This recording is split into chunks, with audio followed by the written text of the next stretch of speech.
kun barumsa biyya lafaan isa sin dhaabbatamu garuu waaqayyootu hunduma keenyaaf namoota amma ammaatti as dhaabbanneef as dhaabbannu hundumaa fi carraa nuu kenneeti. Isinirra caallee wayin baay'ee beekneetu hin ta'in waaqayyoo matu carraatu akkuma Maatiyaasii irra bu'e ganama kan Abdiisaa irra bu'e. Maqaan isaa eebbifamu. Ganoo duwwaadha. Maatiyaasii irra guyyaa tokko carraan bu'e carraa sanaan immoo Maatiyaasii hawaariyaa jedhame. Abdiisaan immoo ganama kana carraa buunaan waaqayyo sun saba kan irraa badhu jiraadhuutii waan san sirraa si barsiisee itti dubbadhu naan jedheennaan fuula keessan dhaabadhe. Kanaaf iyyuu akka kanaatti yaadeen as dhaabadha jechuudha. Iddoon kun iddoo nama sodaachisuudha. Iddoo nama ulfinaati. Tun gara wangeelatti hin deeminii ammaafaa baga waaqayyo sin gammachiise kaleessa harmeen keenya baay'ee namatti tola. Macaafa qulqulluu namni paasterii ta'uudhaaf hooyi wangeelaawii ta'uudhaaf wanni baratamti. Yeroo teewooloojii namni macaafa qulqulluu xinnoo baratu bakka abaluun koo kanaaf jedhama yeroo baay'ee.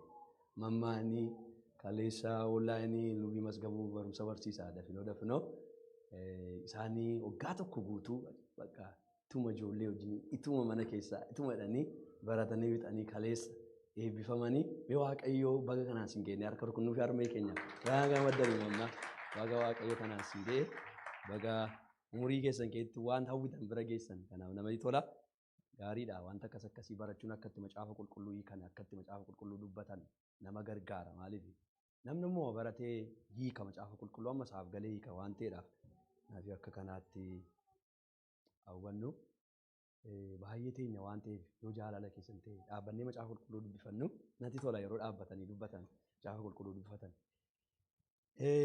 Wangeela Yohaannis 16 baafanna. Yohaannis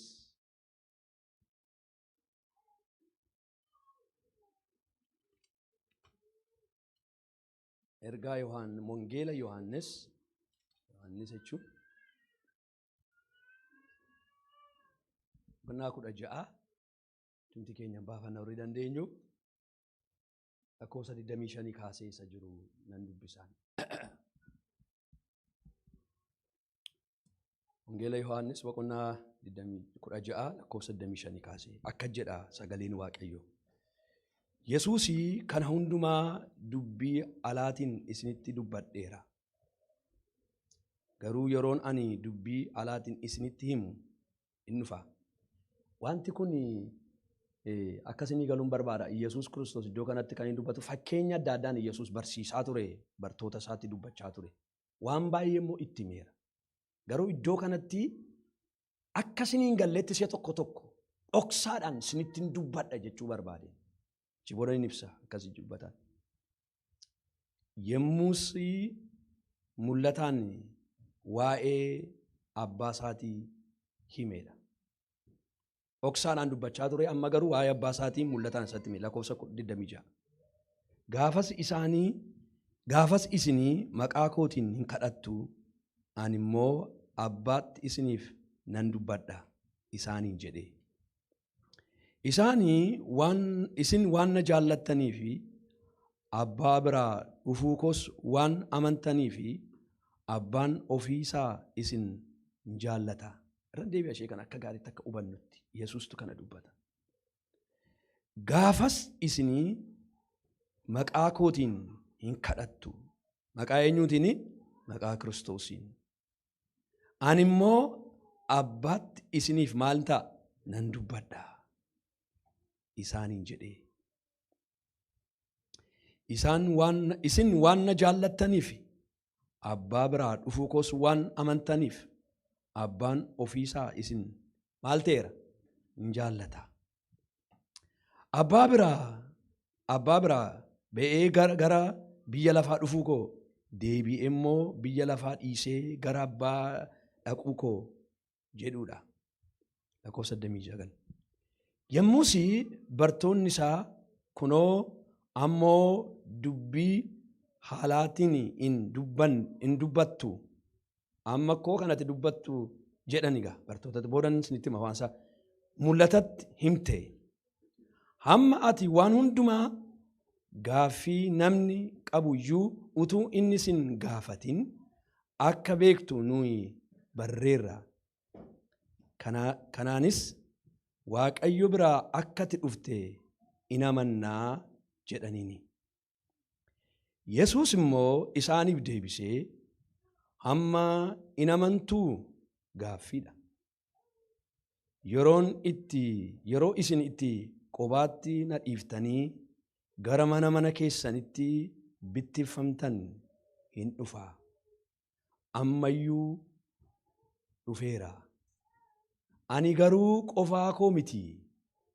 Abbaan anaa wajjiniin jira. Ameen jedhame. Yesuus tokko jedha. Yesuuseen kun mee namni tola. Anatti qabamtanii nagaa akka qabaattaniif ani kana hundumaa isinitti himeera. Ameen. Yesuus akka jedhe anatti qabamtanii akka jiraattaniif, anatti qabamtanii nagaa akka qabaattaniif ani kana hundumaa isinitti himeera. Biyya lafaatti maal qabdu jedhe? Rakkina qabdu. Garuu maal taa'e? Jabaadhaa. Ani biyya lafaa maal ta'eera? Mo'eera. Yesuusti dubbate. Mataa keenya gad qabannu. Abbaa koo sagaleen kee yooma dubbisan iyyuu namatti tola keessa namaa. Laphee namaatti bu'aam sagaleen kee. Jireenya namaa, lafee namaa, hafuura namaa tuqaam sagaleen kee. Humna fayyisuu qabaam sagaleen kee. Sagaleen kuni nuuf haa ifu. Ganama kana yaa Waaqayyo sammuu koo kanaan yaadi. Arraba koo keessa gori immoo anaaf saba kanatti dubbadhu. Wanta dubbachuu barbaadde owwaa tokko malee samii waaqarraa banii ganama kana maqaa Yesuusiin nurratti roobsi. Akka bokkaan roobee lafa jiisee waa biqilchu sagaleen kee jireenya keenya keessatti har'a waan haaraa biqilchu. Jedhee si kadhadheera. Sagaleen jireenyaa inni ta'e kun inni yoo natti qabamtanii nagaa argattu jette kun sagaleen kun lubbuu nagaa dhabdee as jirtu mana jirtuuf maqaa Yesuusiin nagaa ta'u. Gooftaa Yesuus lubbuu dhukkubfattee rakkachaa jirtu sireera ciistu yoo jiraatte sagaleen kun fayyina ta'uuf, sagaleen kun nagaa ta'uuf jedheera maqaa Yesuus Kiristoosiin. Wanta sagalee keetiin buqqistu nu keessaa buqqisi. Wanta immoo nu keessa dhaabuu yaadde ganama kana nu keessa dhaabi. Waaw, hafuura Waaqayyoo koo waan addaa tokko sagalee kanaan hojjedhu. Seexanni naannoo kana caraanuu haa jalqabu. Yaadi foonii fi yaadi namaa maqaa Yesuusiin sagalee kanaan iddoo haa gadhiisu. Kan kee kan ta'e duwwaan maqaa Gooftaa Yesuusiin iddoo haa qabatu. Jireenya keenya keessatti iddoo haa qabatu. Galanni siif haa ta'u. Dinqii gootaa eebbifame. Maqaa Yesuusiin. Ameen. Noora eebbifamaa qulqulloota. Torbanii lama duratu Oliyaadii fa'aa wajjiniin waa'ee ijoollee namatti tola yoo waa'ee ijoolleerraa waa barattuma ijoollee keessanirraa waa barattanis waan tokkorraa baradhee Oliyaadiitu gaamma akkuma silaa jedhame Kirismaasii namti ammalli kun hundumtu Kirismaasiidha waan ta'eedhaaf wanti dubbatamus wanti haasa'amus ijoolleen mana keessaas kan isheen nu gaafattu kennaa akkamii naa bittuu maal naa bitaa kana naa bitaa itti maal jetti miti kanuma nuun jetti ijoolleen tooyii irratti tooyii nu gaafatti. Waan isheen nama gaafatti tokko caammaa moo wayyaa nama gaafatti ijoolleen Ameerikaa kun tooyii nama gaafatti. Maaliif akka ta'e garuu naan galu mammaatti kun naan galle. Tooyii matuu guutee jiru ammas kanuma naa bitaa kanuma namaa bitaa jetti. Naa manuma keenya jira hunduma keenya jechuudha kun. Innaa guyyaa tokko immoo mee nuuf immoo waan bitaa enne nuun immoo maal ta'a yoo nuuf immoo yoo waa bittanii numan turre hundumaa isinii bitaa kennaa maal akka ta'e baruu qabduutti hin jenneetu warra manaa keenya wajjin yaadnee maaliif dubbichi guyyaan Kirismaasii kan inni ibsu wanti guddaansa guyyaa kennaadha. Kennaa guyyaatti barreedha. Waaqayyo kennaa dhala namaa barsiisuudhaaf jedhee guyyaan itti murteessee ilma isaa waaqarraa ergee kennaan maal akka ta'e namatti dubbateedha guyyaan sun. Kirismaasiin kana saba Waaqayyo. Waaqayyo kayyaan itti dhala namaa hundumaaf kennaan maal akka ta'e, kennuun maal akka ta'e, nama jaallachuun maal akka ta'e, araara gochuun maal akka ta'e, dhiifamni maal akka ta'e guyyaan itti barsiise yoo jiraate guyyaatti ilmi Waaqayyo Yesuus Kiristoos dhufee dhalatee. Guyyaa sana bakka. Guyyaan suni guyyaatti Waaqayyo dhala namaa hundumaaf ani kana isiniif guyyaan itti jedhee jechuudha. Kanaaf guyyaa maalitti guyyaan sun jechuudha? Guyyaatti kennaa Waaqayyo irraa fudhanne dhalli namaa hundumtuu cubbuu keenyaaf yakka keenyaaf dhala keenya hundumaaf iyyuu kennaa tufne. Kanaaf Oliyaadiin kennaa nu butaadha. Ani aadaa biyya kanaas waan ta'eedhaaf hin beeku baay'ee ishee marraa waa baradhaa deema.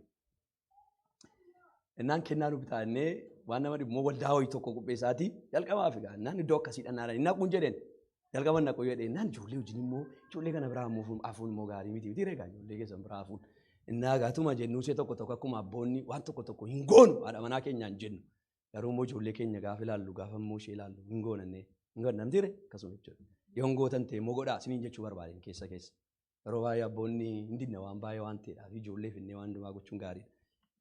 Duukaa deemeennaan guyyaa sana maaltu ta'a birrii 5 immoo kennamaaf birrii 5 waliin laatamuuf. Innaa kennaa waan barbaaddee aqaati jettee foormii tokko guutamee itti laatamee dhaqaa bitaati kottaadhaan. Innaa olii adiin faasii moonaa olii adii kaayyoon kunis 3 ta'anii boorsa qabatanii namni immoo isaan gargaaru jira hin sokku turan waa'ee kennaan dubbachuu barbaade. Gaafa dhaqanii anaa orri namoonni immoo maatiin immoo iddoo ta'an qabu teenyee eenna jechuudha. Maaliif waldaa keessa waan ta'eedhaaf waldichi baay'ee hin eegama waan ta'eedhaaf ijoollee namni miidhuun jiru waan hundumtu jira. Namaaltu ta'a kennaa isaanii bitatanii dhufu. Kennaa isaanii qabatanii gaafa dhufanii ijoolleen waa'ee ijoollee sanitti immoo barbaade. Ijoolleen hin dubbatinaa maatii keessanitti immoo jedhamu. Guyyaatti kennaa sana immoo maatii keessaniif laattanii attanii immoo Kirismaas tirii jala keessuu mitiiree akkas mitiireen keenya mitiiree ijoollee keenyaaf haadha manaa keenyaaf abbaa manaaf keessanii meertu deema yaadda.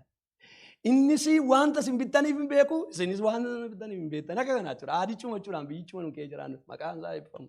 Ijoollee keenya guddisna waan ta'eef nunis dhumnee itti gallee eebba isaa kana kee nyaachaa jirra. Maqaan isaa eebbifamu. Biyya keenya hin jiru as immoo jira kanaaf hin goone jechuudha. Kanaaf yoo hin goone illee godhaa isiniin jechuuf keessa jechuudha. Keessa ergaa isinii dabarsaa. Amma guyyaa sana maa inni Ooliyaar kun mi'a baay'ee na jaallatti waan ta'eedha. Baay'ee na jaallatti. Na fiigaa dhufti daadii akkuma ijoolleen keessanii jettu jechuudha. Yes hin jedhe. You know what I buy for you naan jedhe. Hin dubbatinaa dhameeraan. Innaan haati isaa hin dubbatina. No daadii amana ta'e sitti uumaan qaba waan siif ta'e. Innaan seeban hin dubbatin malee kun guyyaa sanaa no daadii. You know ati akkati chiifii jaallattu beekaa. Kuwaasii ilaaluu waan jaallattuu fi waan akkasiif dalbeettaanaan eennan qabattoo chiif jedhamu si bitee naa jedhe.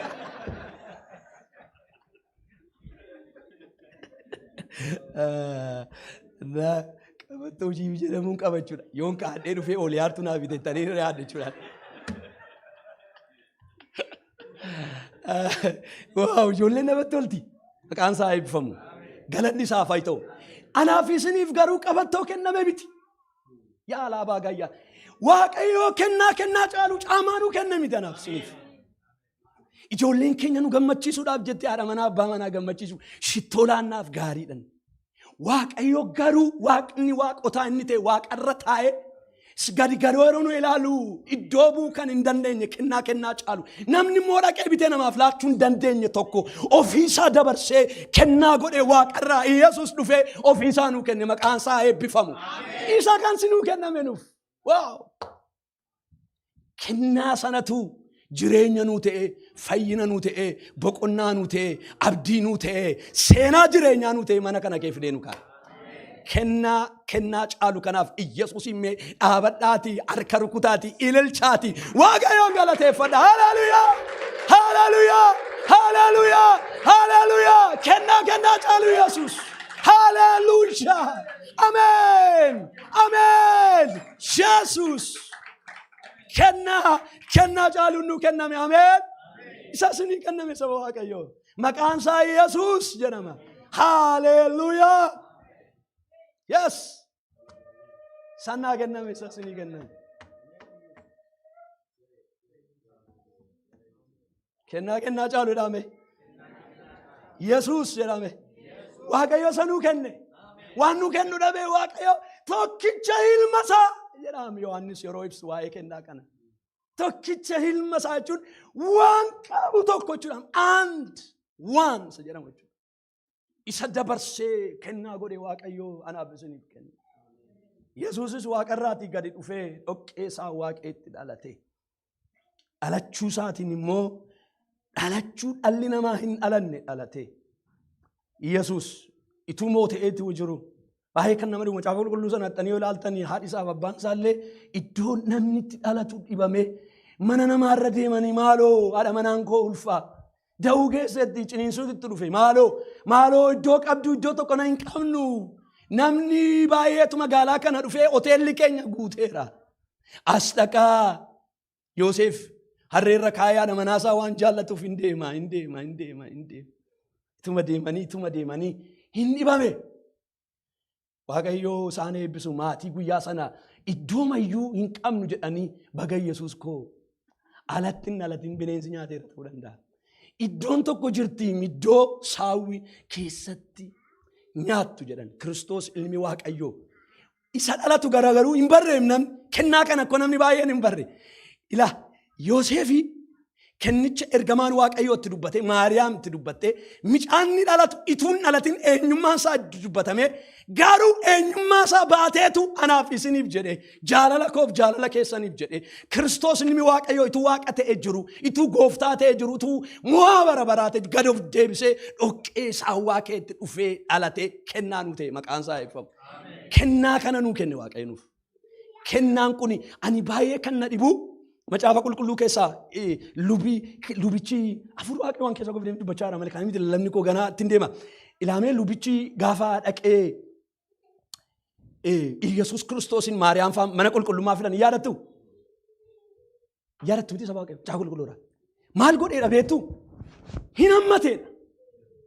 Ammateetu achii booda maal jedhe? Iji koo maal kee argeera? Fayyina kee argeera. Laabaa gayyaa namassa. Ijoolleedhaan fayyisaadhaan. Ijoollee ta'u malee fayyisaadhaan. Maariyaam irraa dhalatu malee fayyisaadhaan. Yoosef nama muka soof irraa dhalatu malee fayyisaadhaan. Dhalateetiin eessatti immoo dhaqee mul'ata dhalate? Tiksootatti mul'ate. Maalittiin jedha tiksootaan dhaqee Waaqayyo gooftaan hin sodaatinaa. Fayyisaan biyya lafaa dhalateera. Hallelujah. Iyyesuus micummaa isaatti iyyuu fayyisaadha turen. Har'as inni maqaan isaa fayyisaa. Maqaan isaa eebbifamu. Kanaaf akkeedhe amma iji koo fayyisuu kee argeera. Maal na ta'e? Gaafee ilaalu inni taraa mucaa xinnoo akka nuun baannu baattee miti. Taraa mucaa tokko mucaa koo yeroon baadhu baateetu hin ta'in fayyisaa kennaa Waaqayyo biyya lafaaf laate. Arguudhaaf bara baay'ee dhama'aa kan ture. Arguudhaaf yeroo baay'ee kan kadhate. Arguudhaaf yeroo baay'ee keessa isaa eegaa ture. Guyyaa tokko darabeensaa gaanaan arge maqaa Yesuus Kiristoos Iyesuusin arguun nuuf haa ta'u. Namni yommuu Yesuusin argu koo jireenya biyya lafaa jibbaa. Namni Yesuusin yommuu argu koo biyya lafaa kana keessa waan jiru jibbee na fudhan. Fixeera waan arguu barbaadu argeera. Waan jedha saba Waaqayyo. Iyesuus kennaa nuu ta'eera. Iyesuus kennaa kooti. Kennaa keessan isa arguun nuuf haa ta'u. Isa arguun nuuf haa ta'u. Isa arguun nuuf haa ta'u. Iddoo kanatti gaama Iyesuus kennaa isa ta'ee dhufe kanatu waa itti dubbata bartoota wajjiniin waa haasaa. Maalitti haasaa? Waa'ee isa dhufeef mishiinii isaa itti hima Iyesuus. Mishiiniin biyya lafaa kanarra dhufee dhaladhee fi ani ofii koof hin dhufee miti ittiin jedhe. Ani biyya lafaa kanarra kan hin dhufee dhaladheef. Kennaa ta'e biyya lafaarra kan dhufeef kan na erge isa na ergeen beekaa. Inni na erge kun mishiinii natti kenneera. Mishiiniitiin waaqarraa dhufeef immoo isiniif hin dhufee. Maqaa Waaqayyoo haa eebbifamu. Maaliif hin dhufee? Isiniif hin dhufee. Dhiifama yoom bishaan gidduutti dhuge immoo har'a sagalee kan dhiistu mallallamu na gadhii jedhee nama naan na qabdeetti torban lamaaf gooftaan ishee haa ifatu. Waaqeffannaa nu jalaa qabdi. Biyya lafaa keessatti jirtanii maal qabdu jedhe Yesuus. Dhukkuba qabdu, taalloo qabdu, maal qabdu jedhe. Yeroo tokko taalloon Yesuus seettanii baatu. Oromoo jijjiiramtee dhufte waan ta'eef. Waan hundumaa maqaa Yesuusiin ifannee hin bahu. Inni kaan qoricha fudhannee ittiin fayyina. Kanaaf yoo akka kanaatti fudhadhaa. Amma gara sagalee Waaqayyootti isin deemsuudhaaf Yesuus maal jedha iddoo kanatti waaqarraan dhufe. Ani waaqarraa immoo kan hin dhufeef jedhe. Waaqayyo abbaatu na erge kennaa isiniif ta'ee dhufe jedheetu waa'ee kennummaa isaa kana itti dubbateetu bartoota kanaan akkanatti hin jedhe ilaamee jedhe. Ani masiidhaa iddoo gabiraatti jedhu Yohaannis kun baay'ee dubbata waa'ee Yesuus. Yohaannis wangeelli Yohaannisi keessumaati waa'ee eenyummaa Kiristoos boqonnaa tokko dhaqxanii ilaaltanii akka warra kaanii Yohaannis maalirraan ka'u gosa akkasii ture Daawit keessaa dhalatee gosni isaa akkasiin jedhu isa biyya lafaarraa ka'a miti Yohaannis. Yohaannis yeroo barreessu yeroo hundumaa waa'ee Kiristoos eenyummaa Kiristoos irraa waaqummaa Kiristoos irraati ka'eetu waa'ee Kiristoos kana caafee nutti kenne Yohaannis jechuudha. Kanaaf iddoo kanattis Yohaannis kan inni dubbachuu barbaadu dhalachuu Yesuusituun ta'in Yesuus eenyu iddoo bu'ee akka inni dhufe eenyutu isa keessa akka jiru eenyu wajjin akka deemaa jiru eenyutu jireenya isaa geggeessaa akka jiru dubbata ture Yohaannis. Yesuusis kana kan inni nama hundumaaf akka galu barbaadu. Innis waa'ee eenyuti waa'ee abbaa isaa ture Yesuus kan inni dubbachuu barbaadu. Waa'ee mishiiniin Yesuus biyya lafaarratti fedha abbaa waaqarratti raawwachuu ture. Fedhi abbaa waaqarratti immoo maayini namoota hundumaa karaa Kiristoos maal gochuudha? Hundumaa xaqallalumaan afaan Oromoon sassaabuu, dhaaluu, mo'uu jechuudhaan. Fedhi abbaa karaa Kiristoos biyya lafaa hundumaa gara mootummaa isaatti fiduudha. Maaliif? Dhala namaa Waaqayyo yommuu uume akka godheef Eden Gannati keessa kaa'e. Eden Gannati keessaa namni cubbuu hojjetee hin beeku. Kana booda Waaqayyo Kiristoosin ergee Eden Gannati beekeet nama deebisuudha karoorri isaa. Kana immoo kan raawwachuu danda'u tokkicha ilma isaa waan ta'eef Iyyesuusin erge. Iyyesuus egaa kaayyoo kana raawwachuu biyya lafaarra dhufe. Kaayyoon Waaqayyo namoota hundumaa karaa isaa gara mootummaa Waaqayyootti deebisuudha. Kana kan itti ibsuu barbaade Iyyesuus. Abbaa waa'ee abbaa isaatii itti ibsuu barbaadeetu iddoo kanatti dubbata jechuudhaan bartootatti jechuudha. Bartoonni kuni akkanatti hin jedha. Baay'ee natti tola iddoo kanatti lakkoofsa 32 irratti akka jedha. Yeroo isinitti qobaatti na dhiiftanii gara mana keessanitti bittumtoon hin dhuftu jedha. Hin taanee kun teera wanti kun. Yeroo isin qofaatti na dhiistanii mana keessanitti galtan an qofaa kootti hafu. Kennaa ta'e isa isin dhufe kana immoo na dhiistanii deemtan hin dhufa. Yoom ta'e sun guyyaa Yesuus Kiristoos fannifame. Namindumtuu inni kaan hin beeku jedhee inni kaan baqatee badee inni kaan magaalaa keessaa deemee inni kaan abdii kutate Kiristoos wanta inni dubbachaa jiru Masiihichi inni ta'e Yesuus wanta ta'uuf jiru hin taane garuu hin ta'a kun kanatu ta'uuf jira. Na dhiistanii deemtu qofaatti na dhiistu jedheetu bartoota isaatti himan. Ammayyuu immoo dhufaa jira jedheetu ani garuu qofaa koo miti jedhe. Ameen. Yesuus maal ani qofaa koo miti jedhe. Maaliif qofaa miti jedhe? Mishiinii fidee dhufeetu jedhe. Qofaatti nan dhiisu jedhe. Ergaa waaqarraa dhufeetu qofaatti nan dhiisu jedhe. Isin na dhiisanii deemuu dandeessu. Maaliif ergaa koo hin barre waan ta'eef na hubachuu dhiisuu dandeessu. Garuu inni na erge sun na dhiisuu hin danda'u jedhe. Maqaa Yesuusin arras nan jedha inni olitti nu qabe arras nun dhiisu. Boris nun dhiisu. Ameen. Iddoo kanatti maal na dhiisuu hin danda'u jedhe. Ani garuu qofaa koo miti abbaan anaa wajjiniin maal ta'a jira jedhe Yesuus.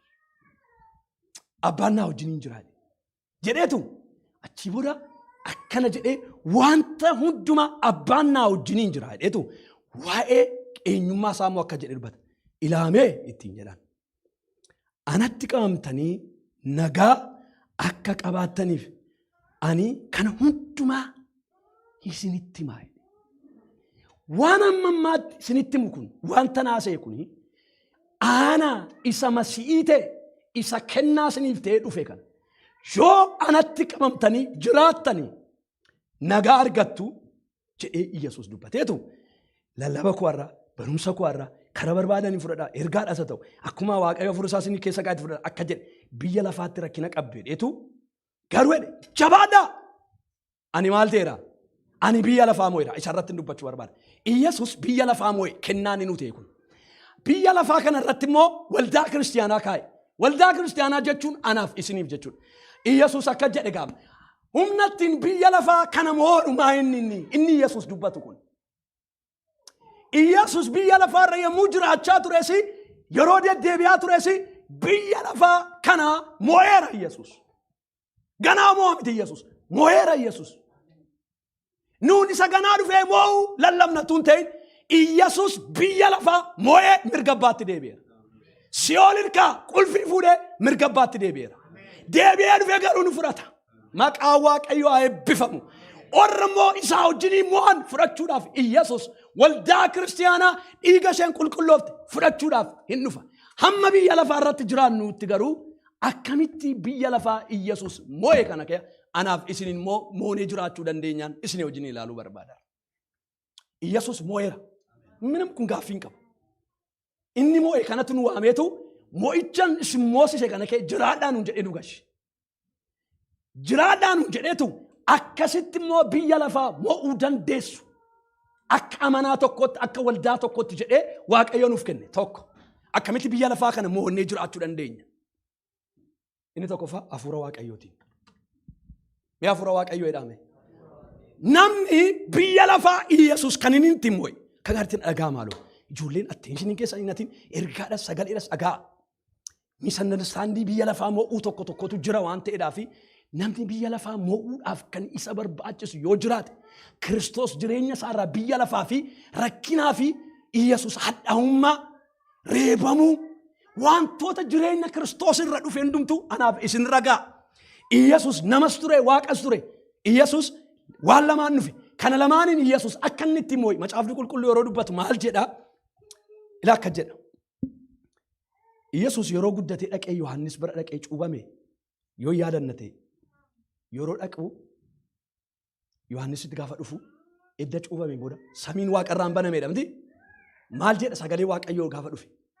Ilma koo inni jaalladhu isa kana maal taa'e? Dhagaa'e. Achii booda jedha waan tokko moo dubbata saduu waa dubbatee dhufe. Hafuurri Waaqayyoo akka maalitti ta'e? Akka gugeetti dhufe isarra maal ta'e? Isarra buufate jedhaan. Amma gaa hafuurri Waaqayyoo inni Iyyasuus Kiristoos dhufee buufate kuni Iyyasuus ministirii inni biyya lafaa irratti gochaa ture. Yaada abbaa inni biyya lafaa irratti raawwachaa ture sini kan humna ta'ee fi jabina ta'ee fi kan gargaaraa ture hafuura qulqulluudha. Hafuurri qulqulluun Iyyasuusin hojii Waaqayyoo akka inni biyya lafaa irratti raawwatu isa godhe. Hafuurri qulqulluun har'as hojii Waaqayyoo anaaf isinitti kenne darbe akka raawwannuuf akka goonuuf kan nu gargaaru hafuura qulqulluudha. Hafuurri qulqulluun jireenya amantootaa keessatti hojiinni guddaan hojjetu yoo jiraate irra deebi'ee nan jedhaa macaafa qulqulluu waliin dubbifannaa. Yaada Waaqayyoo isa waaqarraa karaa Kiristoos biyya lafaa irratti Kiristoosin nu keessa jiru akka nu raawwannee darbinuudha. Hafuurri qulqulluun yaada namaa kan raawwannu miti kan inni nuuf kenname. Hafuurri Waaqayyoo yaada Waaqayyoo isa lafarraa yeroo jiraannu akka raawwannuuf. Kanaaf biyya lafaa moonee jiraachuudhaaf anaaf isiniin kan barbaachisu maa'inni hafuura Waaqayyooti. Maal jedha beektuu Roomee boqonnaa waa'ee hafuura kanaa yeroo dubbatu Phaawulos ilaa akka jedha. Namni jedha kana yaadana keessa hafuura Waaqayyoo fidee barreeffadheedha. Sin gargaara deema yaada. Namni hafuura Waaqayyoo kan of keessaa qabu, namni hafuura Waaqayyoo of keessaa qabu, namni hafuura Waaqayyoo of keessaa qabu ammayyaa biyya lafaa keessa jiru, ammeenya biyya lafaa keessa jiru, ammeenya seexanaan jiru, rakkina jiru, gidiraa jiru hundumaa maal gochuu danda'a? Mo'uu danda'a. Ofii isaa miti, beekumsa isaa miti, qabeenya isaa miti, dandeettii isaa miti, biyya jiruun utuu hin ta'in hafuurri Waaqayyoo jireenya keenya keessa yommuu inni dhufee galu biyya lafaa keessa ammeenya jiru, jallina jiru, cubbuu jiru, yakka jiru hundumaa mo'uu dandeenya. Cubbuu irratti mo'uu barbaadu taanaan har'a ergaan isinii qabu. Hafuura Waaqayyoo dheebodhaa. Hafuura Waaqayyoo maal ta'a? Dheebodhaa. Waldaan Ebenezer sabni as jirtan online dhageessan hafuurri Waaqayyoo afaan haaraa si dubbachiisee sirraa deema miti. Hafuurri Waaqayyoo yeroo tokko jireenya namaarraa waldaama keessatti namoota alchisaa ala yeroo dhaqu namni akka inni cubbuu namaaf hojjetu immoo nama godha miti hafuurri Waaqayyoo. Asitti siyuu taalcha taanaan alatti immoo akkati jiraattu si godha. Waaqayyoof akka nuun jiraannu nu godha. Waaqayyoof akka nuun bullu nu godha. Hafuurri Waaqayyoo nu keessa jira taanaan asittis na utaalchisnaan alatti immoo Waaqayyoof akka jiraadhu na gochuu qaba. Of gaafachuu qabnu. Let's check ourselves. Ofii keenya cheekii kan gochuu qabnu really hafuurri Waaqayyoo na keessa jiraana. Really hafuurri Waaqayyoo na keessa jiraana. Okay, hafuurri Waaqayyoo na keessa jira taanaan hafuurri Waaqayyoo fedha Waaqayyoo isa waaqarraa raawwachuudha taanaan ani fedha eenyuu raawwachaa jira abdiisaan.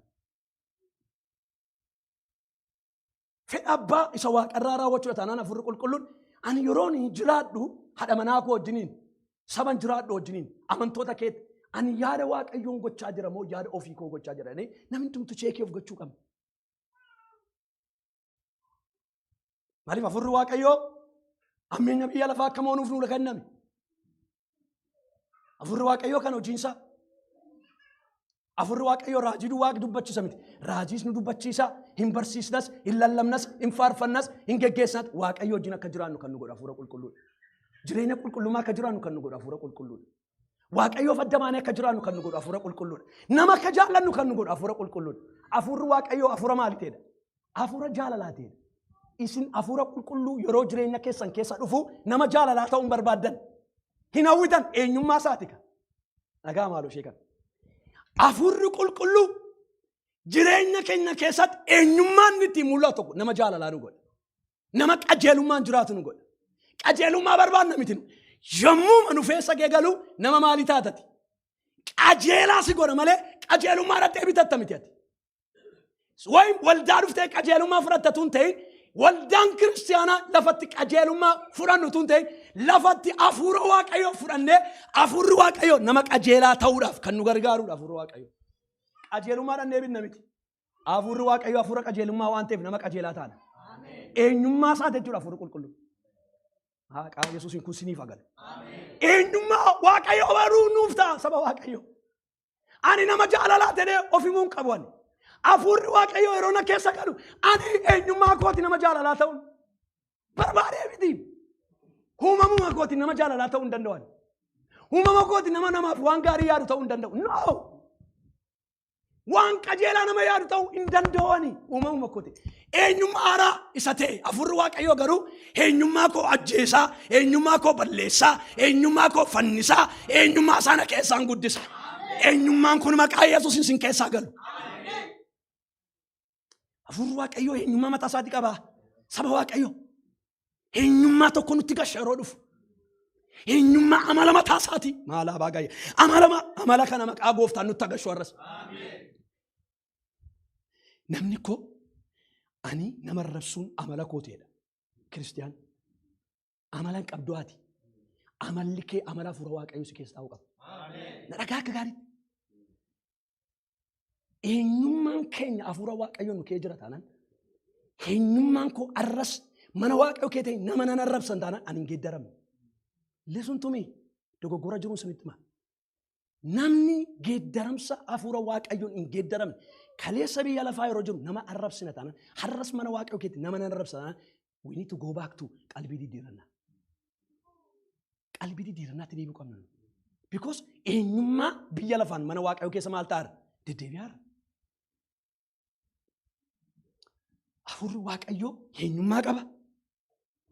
Amma gaafa torban darbe waa'ee ija hafuuraa dubbatte miti. Eenyummaa hafuura qulqulluutiin sun barbaadee miti kanatti taatu. Obboloota koo hawwiin koo akkeedu sagalee waaqayyoo dhugaatiidhaa fi waan nama macheessu maaliin ta'inaa? Hin machaa'inaa maaliin guutamaa? Hafuurri qulqulluun yeroo guutamtanii Galaatiyaa boqonnaa 5 sinirraa mul'ata.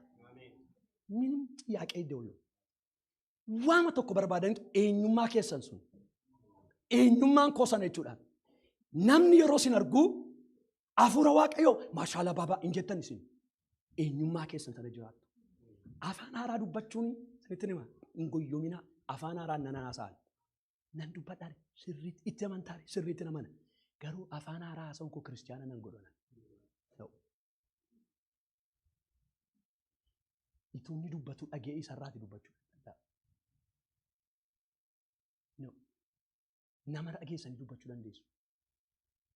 Kan eenyummaa koo hafuura waaqayyoo keessa galee hafuurri waaqayyoo eenyummaa koo isinirratti anarraa isin ani immoo isinirraa hin argu taanaan cheekii of gochuu qabna. Diriirii hafuura waaqayyoo na keessa jira. Cheekii of gaafachuu qabna. Harka keessa mirgaa ol kaasame waa jenna waaqayyoo. Yaa waaqayyoo jedhame. Eenyummaa koo na keessatti ajjeesi. Eenyummaa hafuura keetii na keessatti guddisi. Aduu isin keessaa. Hafuurri qulqulluu maal qaba? Eenyummaa qaba.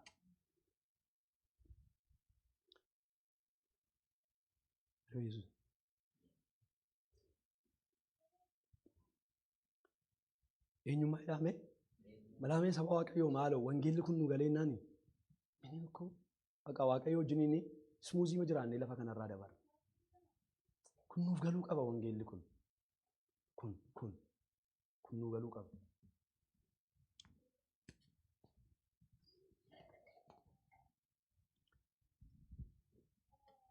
Akkeedhu sagalee waaqayyoo.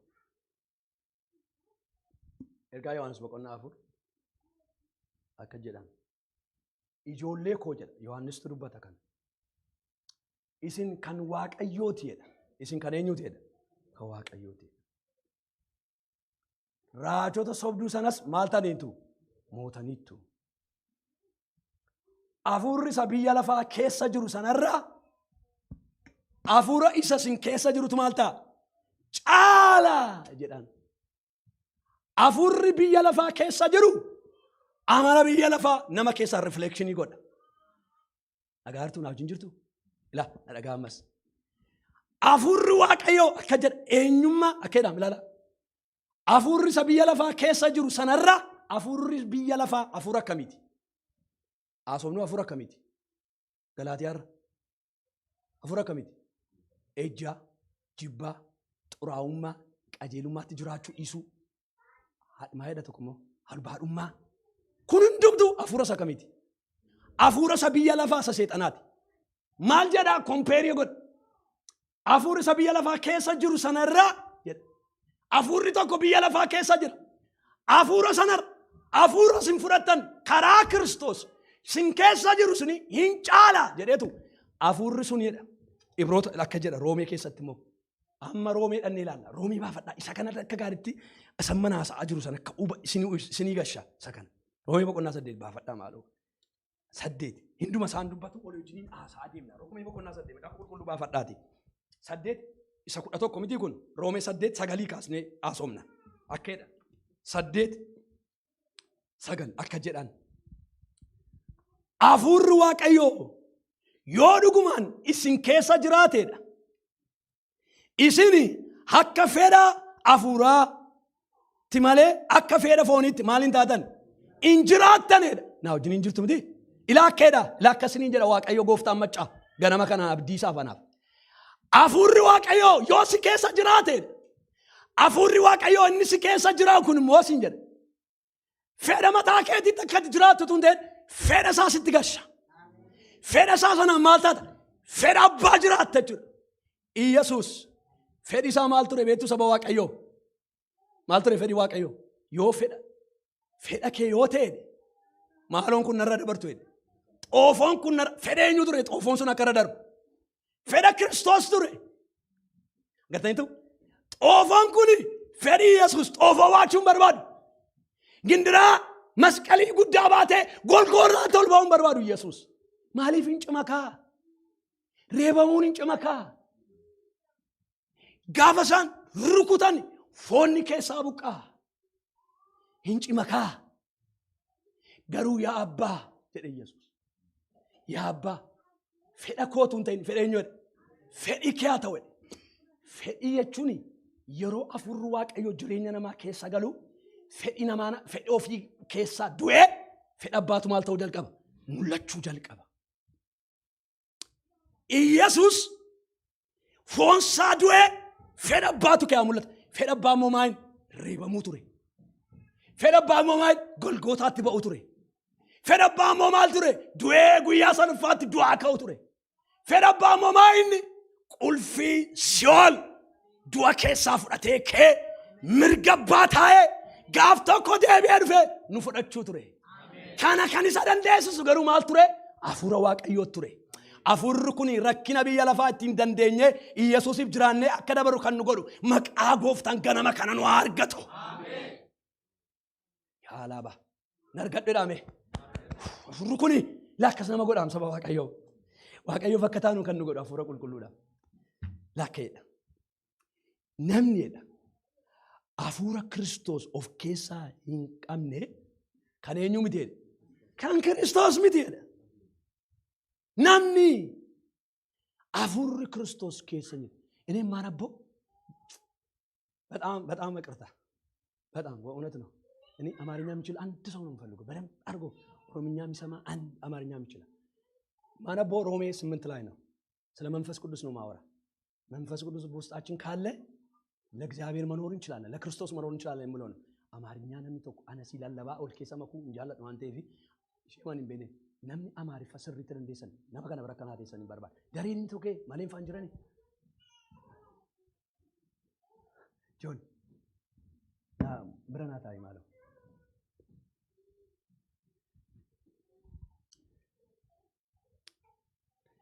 Roomee boqonnaa 8 akka jedha. Kan Kiristoos lakkoofsa 10 immoo ilaala. Lakkoofsa 10 ilaala maaloo macaafa qulqulluu waan tannaasoo. Kiristoos isin keessa erga jiraate. Een Kiristoos isin keessa erga jiraate namni keessan sababii cubbuuf du'aa yoo ta'e sababii maaliif jedhe ilaa Kiristoos yommuu dhufe afurri Waaqayyoo nama keessa galu maal nama godhe jechuudha. Hinduu namni amma du'uun barbaadu namni baay'een hinduu ta'a ofii keessi ajjeesa nama duutu taatan amala kee ajjeesa eenyummaa kee ajjeesa. Si ajjeesu na ajjeesu. Mana Waaqayyo keessa rakkinni guddaan nama du'eetu hin jiru. Nama du'eetu hin jiru. Jagnatu baay'ate. Jagna sin godha afurri Waaqayyo ambilii si godha. Gadi si deebisa. Kibrii kee, digirii kee, milkee hin jiru. Sooressummaa kee, badhaadhummaa kee hin jiru afurri Waaqayyo. Zaqqabal. Gad si haa deebisu. Si haa ajjeesu. Ani du'a sasan ilaa Isoo waggaa 70 jiraadhaa sin jenna. Si'a tokko ituu adagaan makiinaan dhufee du'arraa ooltu. Amma Waaqayyo guyyaa sana in deemta jedhutti in duuta sirraa. Kana dhugaa Waaqayyoon isinitti maali? Amma Waaqayyo boriin deemta naan immoo boriituu isin olti naannoftanii nuwaaf hinaan jettanii hafuu hin danda'u. Ijoollee korra suutaa hin danda'u. Kuni dhugaa Waaqayyo orri adagaa minaamini kee aftan argitaniitu kana. Guyyaa Waaqayyo rifeensa koo kee haati. Arrii taatee dhumti malee malaaxaallee hin ta'an. Inni yame malee. Dhugaa Waaqayyoon sanitti maal? Gooftaa maqaan isaa eebbifamu. Ameen jettanii kanaaf du'an sodaatina. An du'an haasaa jiru immoo isa kanaa miti. Namni koo ituu jiru du'uu dadhabe. Jiraa waldaa kee hin faarfata, hin lallaba, zarraaf. Du'i maqaa Yesuusiin ammayyuu. Maal taatan? Du'uu qabnaa. Heloo na dhagaa. Du'uu qabnaa. Amalli keenya du'uu qaba. Amala Waaqayyoo qabaachuu qabna nu. Amalli Waaqayyoo immoo safurri Waaqayyoo nu keessa kaa'udha. Maqaa gooftaa Yesuus inni kun nu keessa agara. Akka jedha wangeelatu maal hin godhan irran darbaadhee irra darbuu hin danda'u irran darbuumsa Waaqayyoo irra darbuu hin dandeenyu ittiin gaafatamaa yoon kanarra utaale akka jedha. Kiristoos isin keessa erga jiraateen namni keessan sababii maaliif cubbuudhaan maal ta'eera? Amma koo kana jechuun maal ni beektu? Naaf jirtu miti? Namni isaa du'e. Qoy dubbisee fixee ni hiika akka jedha. Akka jedhati booda. Cubbuudhaaf du'e yoo ta'eyyuu sababii eenyu fedha? Qajeelummaa argatee fi hafuura isa jireenyaatu isiniif. Hafuura jireenyaa isaatu isiniif maal ta'a? Ta'a! Mucaa kana narraa fuudha achi fuuldura dhaqaa teellaa. Attention namaa ta'e Waaqayyo sinaa eebbisu. Achi dhaqaa dudduuba fiqee fuudhii dhaqii gargaari. Namni hundumtu akkanaa wajjin taa'uun barbaada. Fiqee gargaari deemu. Amma ni deemutti ni lallabu. Attentionii keessa naata.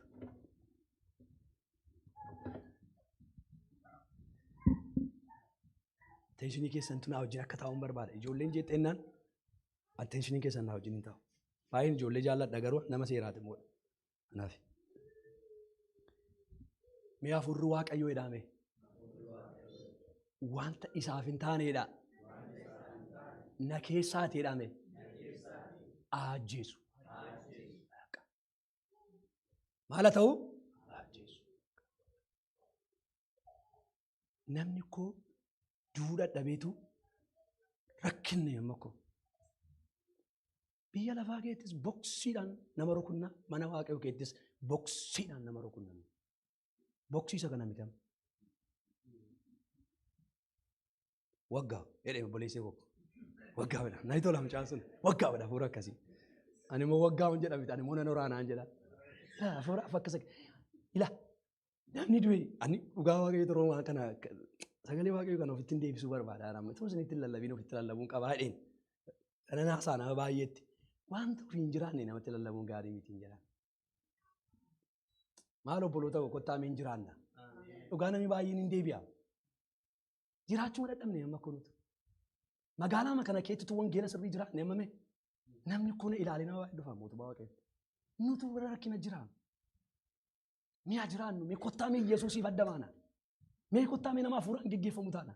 Dhugaa gooftaan isinitti hima lafatti teessu taa'uu dhufuudhaan. Yesuus guyyaa tokko nama barbaachanne namatti isa barbaade malee. Barbaadeeraa Yesuus. Hin barbaanne Yesuus. Garuu safaraa eessaa isa barbaadanii deemu turan.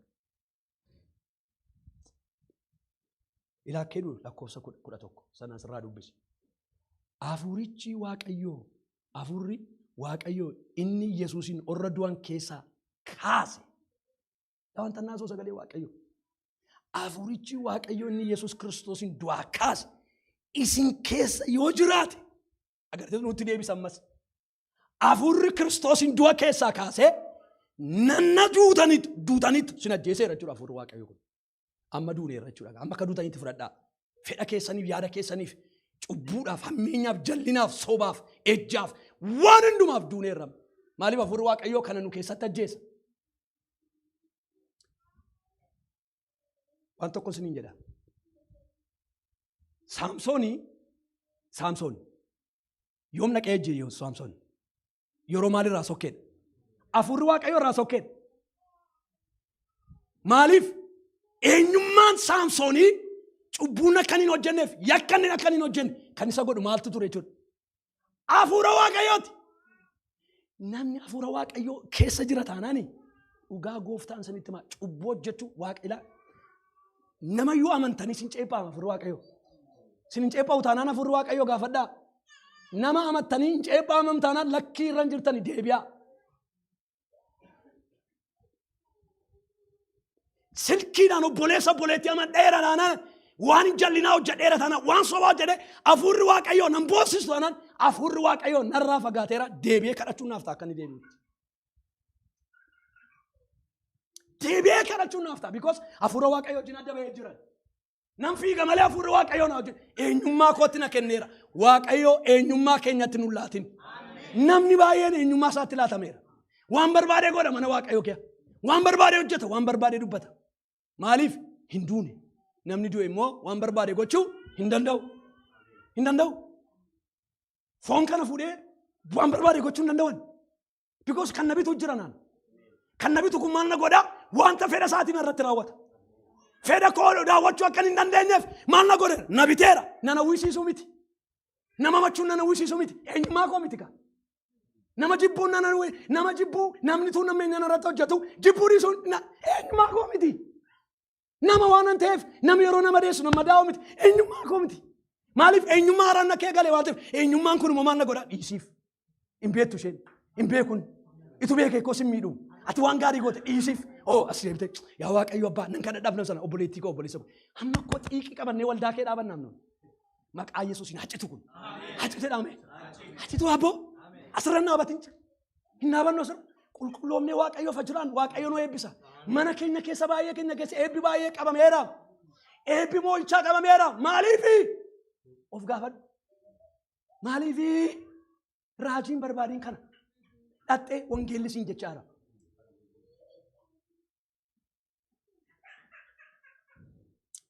Annugaa lallabuun natti haftu malee. Yesuus koo wajjin umurii koo isheen hafte amma mana kana hafte hin beekan.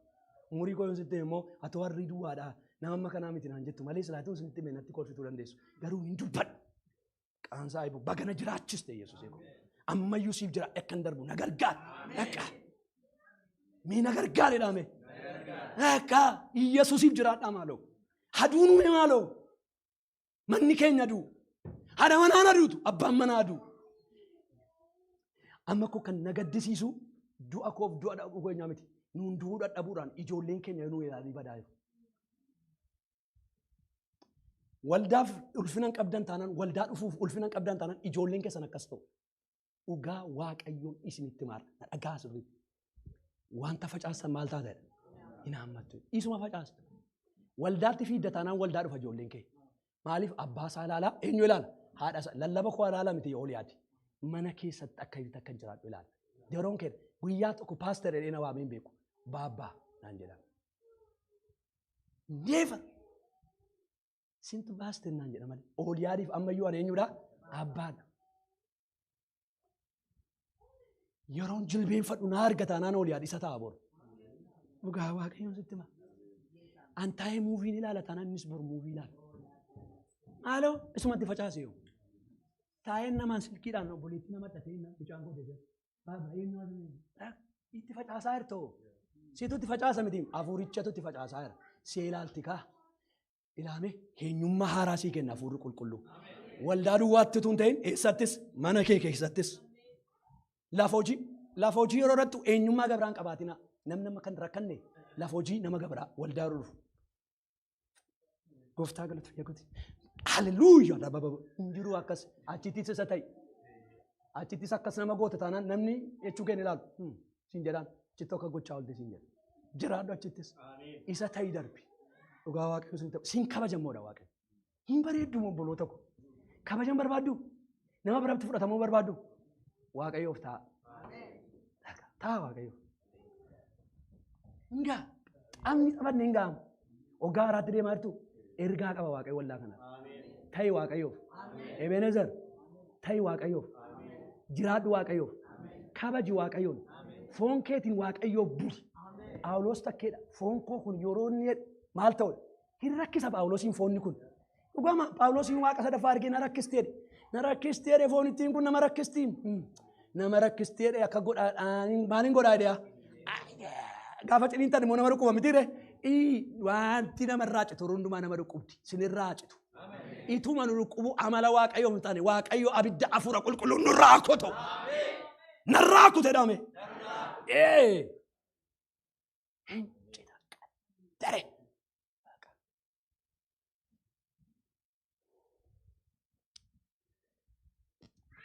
Tajaajilaan Waaqayyoon hin gammachiisettanii kan yaaddaa jiran. Waaqayyo tajaajilan as dhaabadhuun tajaajila koo kanaan gammadu Waaqayyo. Nama garaa koo ilma Isee garaa koo ilaala. Mootiifiin ittiin as dhaabadhee ilaalla baay'ee ilaala Waaqayyo. Dhugaan isinitti maara. Mootiifiin koo Waaqayyo duratti ilaala maara. Isin amma baay'ee lallabaa jira. Mootiifii koo ilaala Waaqayyo Waaqa irra taa'e. Hin jiraattaa uummati dhugumaa naan jedha taa'e.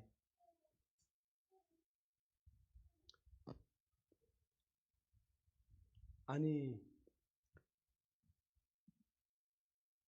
namni harka namarra kaa'ee kadhachuun gaariidha. Ituma jiraanne ko harkayyuu nurra kaa'uun hin barbaachisu.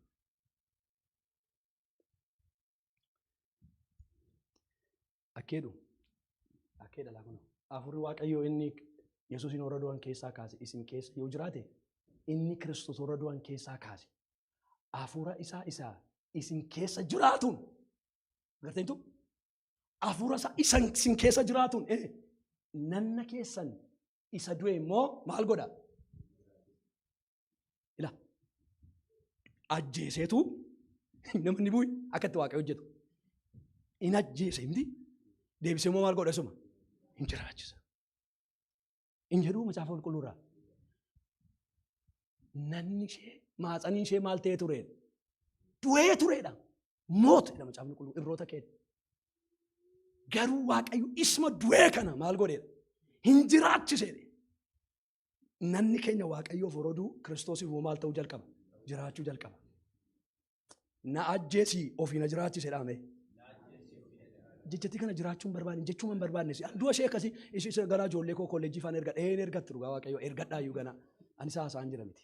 Kan inni haasa'aa jiru fedha ofiif du'u eenyummaa ofiif du'u ituma jiraatanii Kiristoosiif garuu jiraachuu. Inni nutti agalu. Eenyummaan haaraan kun maqaa Yesuus na keessaan sin keessaan mul'atu. Namoonni lafa dhannutti yeroo nu ilaalan eenyummaa kana nurratti argan. Haadha manaan abbaa manaa irratti argitu. Abbaan manaa haadha manaa irratti argu. Tajaajiltoonni ol irratti arginu.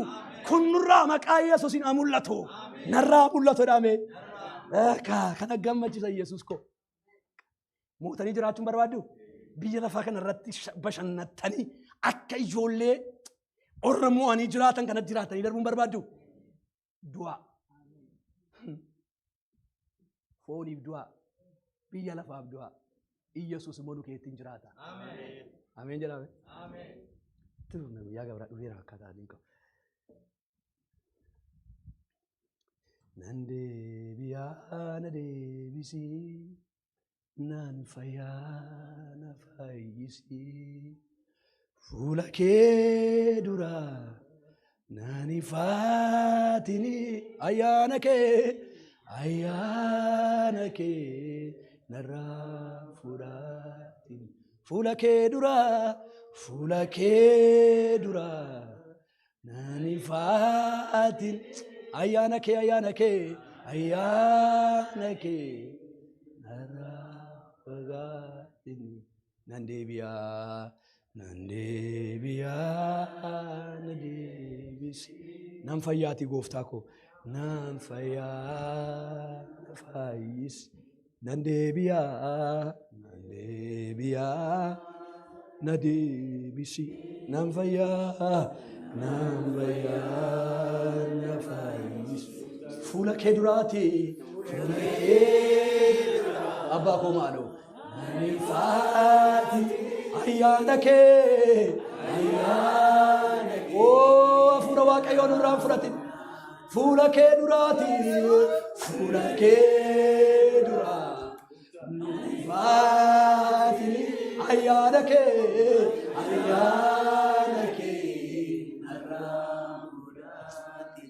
nu deebisi yaa waaqayyo deebi'uu murteessinee ganama kana sii jiraachuu murteessinee ganama kana sii buluu murteessinee ganama kana abbaa wanta siif hin taane nu keessaa ajjeesi jedhee amala hin taane nu keessaa ajjeesi maqaa Yesuus nu keessaa ajjeesi haduu somni nu keessaa aduu hameen nu keessaa aduu jibbi nu keessaa aduu ejji nu keessaa aduu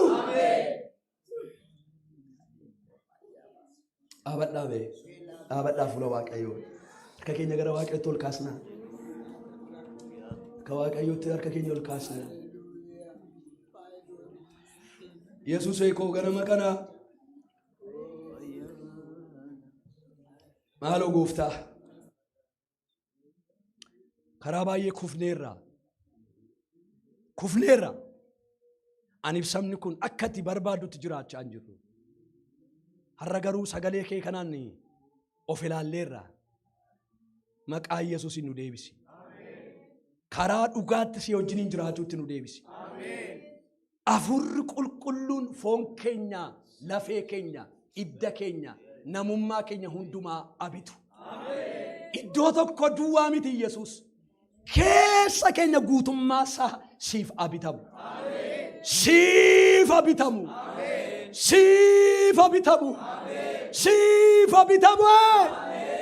gurri keenya siif abitamu iji keenya siif abitamu afaan keenya siif abitamu harki keenya siif abitamu milli keenya siif abitamu namummaan keenya guutummaa siif abitamu kan keenu godhadhu Yesuus koo qodaa keenu godhadhu Yesuus koo akka barbaadeetti nu jiraachisu Yesuus koo amala keenu keessa kaa'i Yesuus koo amala keenya nu keessaa baasee na kee baasee dhaabee maaloo gooftaa nu keessaa baase amala ofii keenya ofii jiraachuu ofii deddeebi'u maqaa Yesuus Kiristoos nu keessaa baase amala keenu keessa kaa'i amala keenu keessa kaa'i amala keenu keessa kaa'i eenyummaa keenu keessa kaa'i maqaa Yesuus nu keessa kaa'i hafuura waaqayyoo nu keessa kaa'i nama haaraa nu godhi asii yeroo gallu sagaleen kun nu keessatti hojjetu hojjechaa galu makiinaa keenya yeroo nu sagalee kana yaadannu yeroo abbaan manaa ta'u sagalee kana haasa'u maaloo haasaan keenya geeddarame mana keenya keessaa kan hin duune har'a akka jeessu nu gargaari ameen jedhame wanta hin duune amalan taane maqaa Yesuus dhoksinee kan keenye yaa waaqayyo kan ammaa jennee dhoksinee abbaa kan keenya jiru har'a nan jedha maqaa Yesuus hin aduu wanti cabu haa cabu dhoksaadhaan haadha manaa dhoksinee abbaa manaa dhoksinee kan keenya jiru maqaa gooftaa Yesuusin amma sa'aatii kana humna du'aa ka'u Yesuusin awraanamu atin argitao in ilaaltao waaqana keessa namaa ilaaltuudha ooti ganama kana maqaa Yesuusiin nama sin jirreef nama mana jiru as jiruuf sin kadhadha. Hafuura Waaqayyoo kana booda siif akka jiraanne darbadu nu gargaari. Kana booda umurii nu haftee kana keetti biyya lafaa kana irratti siin jiraannee moonee akka jiraannu ati nu gargaari. Galanni siif haa ta'u. Sagalee keef eebbifame. Sagalee dinqii bareedaa miidhagaa namatti tolu damma caalaa aannan caalaa nama qabbaneessu. Sagalee Waaqarraan gara keenya waan dhufteef si haa galatu.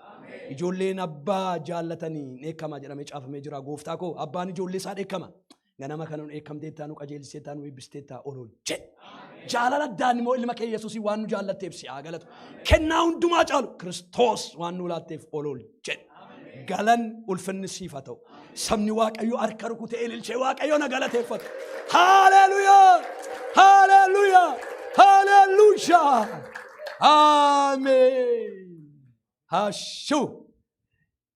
Yaa abbaa keenya Waaqarra kan jiraattu maqaan kee haa qulqullaa'u. Mootummaan kee haa dhufu. Jaalalli kee Waaqarratti akka ta'e akkasuma lafarratti haa ta'u. Kan nu koobdeen keenya irraa nuuf kenni. Yakkaa keenyas nu dhiisi.